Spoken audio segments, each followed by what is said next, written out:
श्री पद्म जी भगवान विष्णु के अनन्य भक्त थे। आपके पास भगवान विष्णु की एक स्वर्ण प्रतिमा थी जिसकी आप आराधना करते थे।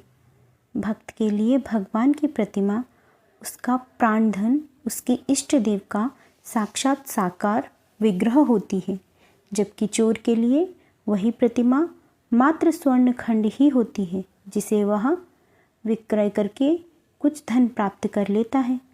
एक बार की बात है, आप स्वर्ण प्रतिमा को एकांत में रखकर उसकी सेवा कर रहे थे। एक दिन एक चोर की कुदृष्टि उस मूर्ति पर पड़ गई। उसने सुनसान एकांत स्थान देखकर वह स्वर्ण प्रतिमा और उस पर चढ़े आभूषण भी छीन लिए और भाग चला।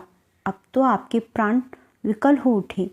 अत्यंत दुखी होकर आप भगवान को पुकारने लगे। भक्त वत्सल भगवान से भक्त का यह दुख देखा न गया। उन्होंने कुछ ऐसी लीला की कि उस चोर का जूता उसके पैर से निकलकर उसके सिर पर पड़ने लगा।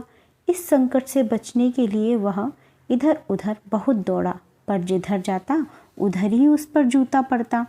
अंत में वह गिरता पड़ता आपके पास आया और प्रतिमा तथा सभी आभूषण वापस कर चरणों में पड़कर क्षमा मांगी। आप तो परम करुणामय संत थे।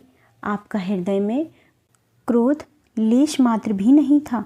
मूर्ति पाते ही आप ऐसे प्रसन्न हो गए मानो मृत शरीर में पुनः प्राण प्रविष्ट हो जाएं।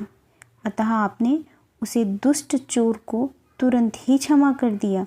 आपके क्षमा करते ही चोर पर जूते पड़ने अपने आप बंद हो गए।